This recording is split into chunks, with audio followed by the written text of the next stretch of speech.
आम इलेक्शन की तारीख फौरी जारी की जाए। बिलावल भुट्टो सरदारी का 90 रोज पर आम इंतखाबात का मुतालबा।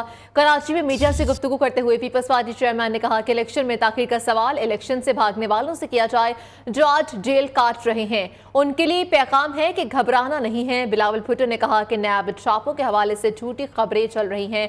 नैब से पहले डरे न आप डर रहे हैं। हमारे किसी भी वजीर का नाम ईसीएल में शामिल नहीं। कुछ लोगों ने अपने केसेस खत्म करवाए हैं, लेकिन हमारी तवज्जो केसेस पर नहीं बल्कि कारकर्दगी पर थी। सुप्रीम कोर्ट ने जजेस पर एतराज़ात अदलिया की आज़ादी पर हमला करार दे दिया। Audio leaks inquiry commission case में बेंच पर साबका हुकूमत के एतराज़ात मुस्तरद कर दिए। सुप्रीम कोर्ट ने महफूज फैसला 3 माह बाद सुना दिया। चीफ जस्टिस अमृता बंदयाल ने 32 सफ़ात पर मुश्तमिल तहरीरी फैसला जारी कर दिया। फैसले में कहा गया कि विफाकी हुकूमत ने मुख्तलिफ चालों और हरबों से अदालत की बेतौकीरी की। सुप्रीम कोर्ट ने विफाकी हुकूमत के उन मुकदमात को इंतहाई तहम्मुल और सब्र से बर्दाश्त किया। सुप्रीम कोर्ट ने मुबैना ऑडियो लीक्स इंक्वायरी कमीशन के 3 जजेस पर शहबाज हुकूमत की दरखास्त खारिज कर दी। तहरीरी फैसला जारी कर दिया गया। फैसले में कहा गया जजेस पर उठाए गए एतराजात की कानून की नजर में कोई अहमियत नहीं। दरखास्त अच्छी नीयत के बजाय बेंच के रुकन को हरासा करने के लिए की गई। विफाकी हुकूमत ने मुख्तलिफ चालों और हरबों से अदालती फैसलों में ताखीर की। अदालत की बेतौकीरी का सिलसिला 1 मार्च से शुरू किया गया। 4-3 की अक्सरियत से स्पीकर की दरखास्त मुस्तरद की। विफाकी हुकूमत 4 अप्रैल के फैसले को चैलेंज करने के बजाय इलेक्शन कमीशन की नजरसानी अपील के पीछे छुप गई। फैसले के मुताबिक विफाकी हुकूमत ने मुतअद्दिद आईनी मुकदमात से जजेस को अलग करने के लिए दरखास्तें दायर की। ऑडियो लीक्स कमीशन में भी ऐसे ही मफादात का टकराव और तासुब जैसी बेसरोपा बुनियादों पर दरखास्त दायर की। विफाकी वज़रा ने मुख्तलिफ मुकदमात सुनने वाले जजेस के खिलाफ बयानबाजी की। अवामी फोरम्स पर इश्तियाल अंगेज बयानात दिए। सुप्रीम कोर्ट ने विफाकी हुकूमत के इन मुकदमात को इंतहाई तहम्मुल और सब्र से बर्दाश्त किया। अदालती फैसले न मानने पर विफाकी हुकूमत के खिलाफ कोई तादीबी कार्रवाई नहीं की। 15 मई को हुकूमत की इत्तेहादी जमातों ने सुप्रीम कोर्ट के बाहर जारहाना मुजाहिरा किया। चीफ जस्टिस पाकिस्तान को संगीन नोयत की धमकियां दी गईं, जिसका मकसद अदलिया पर दबाव डालना था। तहरीरी फैसले में कहा गया कि अफसोसनाक बात यह है कि रेड जोन इलाके में एहतजाज पर पाबंदी आयद थी। विफाकी हुकूमत ने जलसे के इनकाद के लिए सहूलत फराहम की। विफाकी हुकूमत की मदद से पावर शो अदलिया की आज़ादी पर बराह रास्त हमला था। 5 रुकनी बेंच का मुख्तसर फैसला पढ़कर बहुत दुख हुआ। इंसाफ का तकाजा है कि जज किसी रिश्तेदार का केस खुद नहीं सुनते। रहनुमा नून लीग हता तारण का अदालती फैसले पर रद्द-ए-अमल। प्रेस कॉन्फ्रेंस में कहा कि फैसले में साज की ऑडियो के अलावा सारी बातें मौजूद हैं। फैसले में ऑडियो लीक से मुतालिक नहीं, लेकिन इलेक्शन से मुतालिक बात की गई। कौम परेशान है कि ऑडियो लीक्स का इलेक्शन से क्या ताल्लुक है। ऑडियो लीक्स की तहकीकात नहीं होंगी तो इंसाफ कैसे मिलेगा। ऑडियो में जिन जज साहिबान का जिक्र है उन्हें रज़ाकाराना बेंच से अलग होना चाहिए था। तो ये बहुत अफसोसनाक है कि आज आप जो फैसला दिया है, आपने पिछली हुकूमत पे भी इल्ज़ामात लगाए हैं, वज़रा पे भी लगाए हैं, मगर अपनी सास की बात नहीं की कि उनकी क्या इन्वॉल्वमेंट थी एक पॉलिटिकल पार्टी के साथ। ऑडियो लीक्स का फैसला तो होना है इस मुल्क में कभी ना कभी। दूध का दूध पानी का पानी होना है।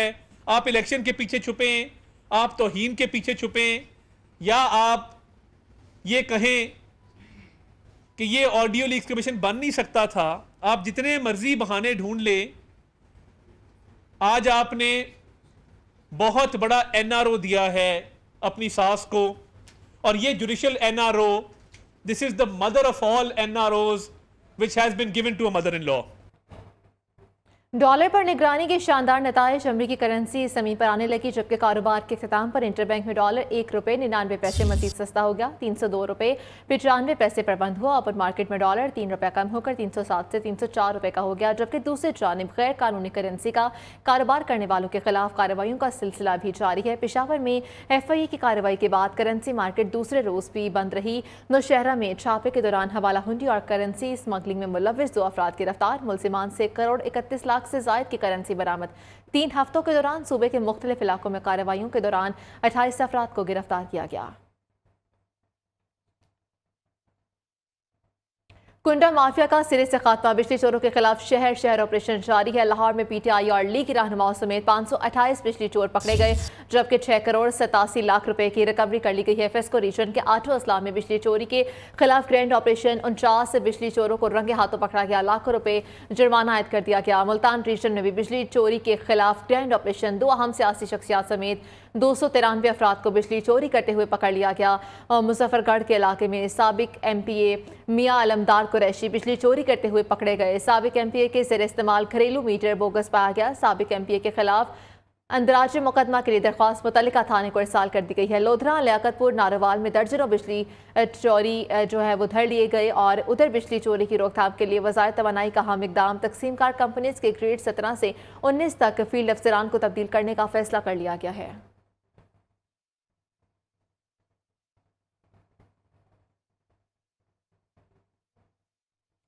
महंगाई के शिकंजे में गरीब और मजदूर तबका पहले ही जिंदा दरगोर था। रही सही कसर बिजली के बिल से निकाल ली।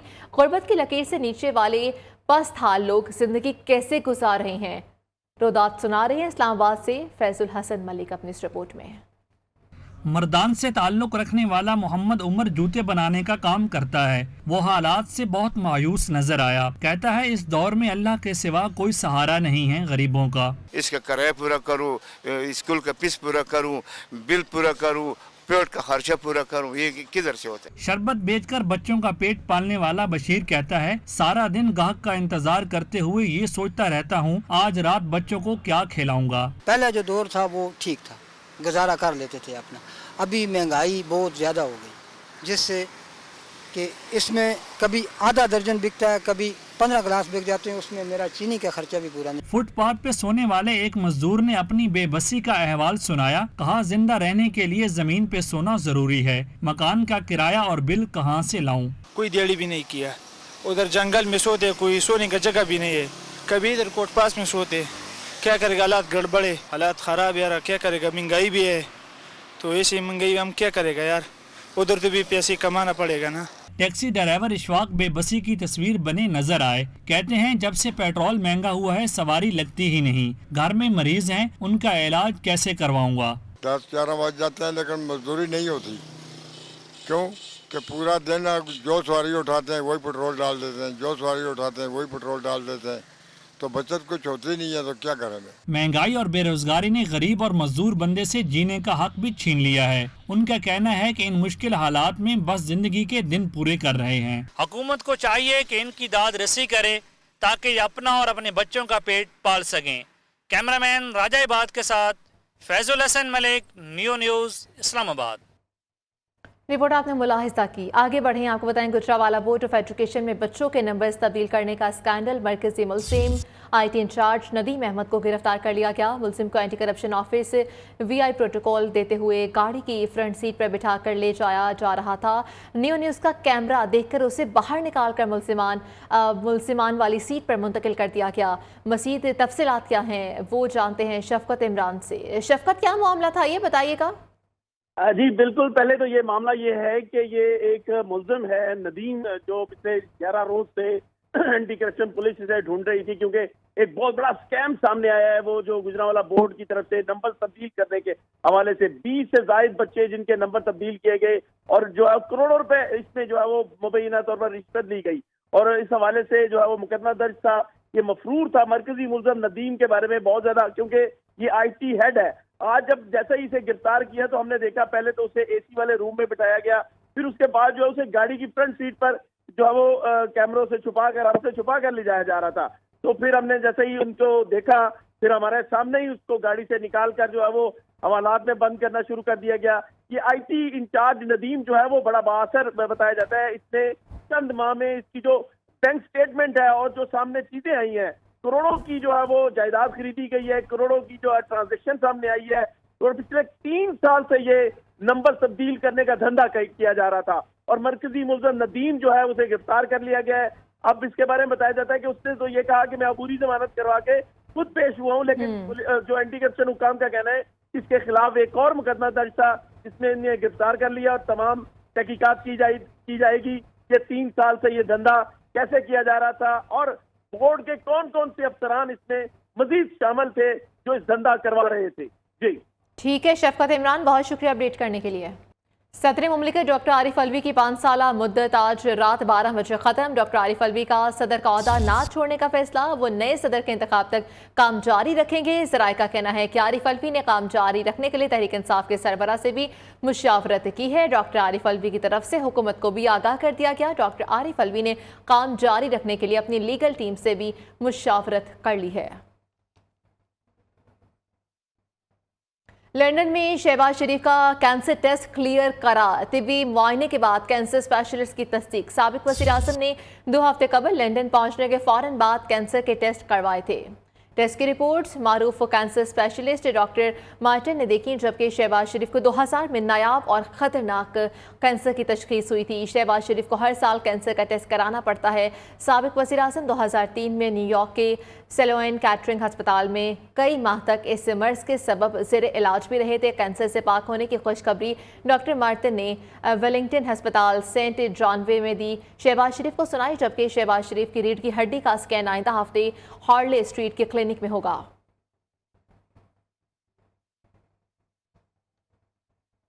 इंसदाद दहशतगर्दी इस्लामाबाद ने परवेज इलाही को जुडिशल रिमांड पर अदालत जेल भेज दिया। अदालत ने पुलिस के मजीद जिस्मानी रिमांड की इस्तदा को मुस्तरद कर दिया। परवेज इलाही के वकला की केस से डिस्चार्ज करने की इस्तदा भी मुस्तरद। परवेज इलाही की दरख्वास्त जमानत पर फरीकैन को नोटिस जारी। इंसदाद दहशतगर्दी अदालत ने दरख्वास्त जमानत पर 11 सितंबर के लिए नोटिस जारी कर दिए। दौरान समाअत परवेज इलाही ने कहा कि पंजाब की एक जेल रह गई है जहाँ मैं नहीं गया। मेरी 77 साल उम्र है, 3 स्टेंट पड़े हैं और बाईपास भी हुआ है। निगरान वज़ीर आला मेरा करीबी रिश्तेदार है, लेकिन मेरा मुखालिफ है।